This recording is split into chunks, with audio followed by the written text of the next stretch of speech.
Human beings have a mechanism called pain, which points to threats, which have the potential to hurt or kill us. But here's a very hard truth on top of that. Human beings are mortal.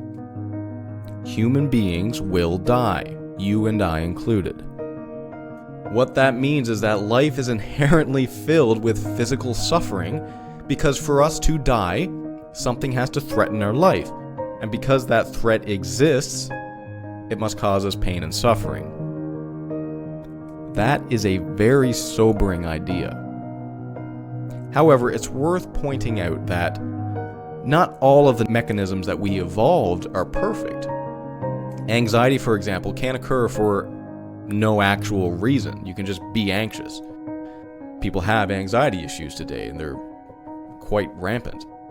Sometimes we perceive a threat that isn't real. And here's a great example. After you watch a scary movie, you may wake up in the middle of the night in a cold sweat, and you're looking in your closet and you see this sweater hanging there, and you're thinking, is that a person? What's going on over there? Is that the killer that I saw in the movie? Clearly that's not what it actually is, but that's your perception. That's what you're feeling because of something that happened earlier. So you're having that fear, that anxiety, really for no reason that's based in reality. It's not grounded. That fear and anxiety is not grounded in reality. And now we get to Stoicism. Stoicism deems that your perceptions form your reality.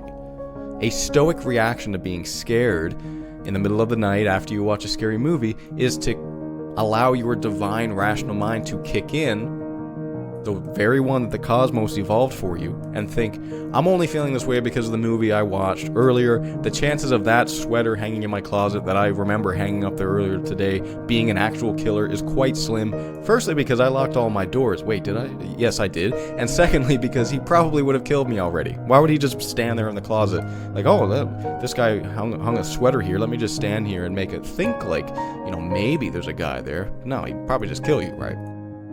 That is how a Stoic deals with all of the pain and the suffering in life, by changing the perception of it in a way that, of course, using your higher cognitive functions of your rational divine mind.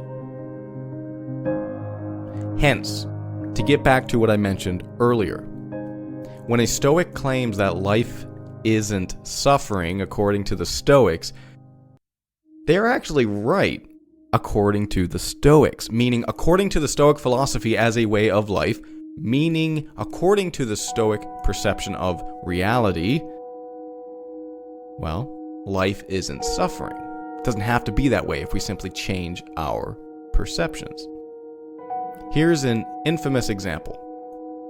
Death. From an evolutionary standpoint, death is not a good thing. That's what I went through earlier. That's why animals have this natural, ingrained motivation to run away when there's danger, when there's a threat. Life, from an evolutionary standpoint, is better than death. Death is not so good. Death means you stop living, and living is built into the fabric of animals as being a good thing. However, using the philosophy of Stoicism, one can consider death to be not a bad thing. One can change their perception on death to the point where death no longer gives anxiety, pain, or suffering. And this is true. Think about how crazy that is for a minute. Don't just brush this off. This is something that's crazy that it's true. All of our genetics that we inherited from our animal ancestors scream at us that death is bad.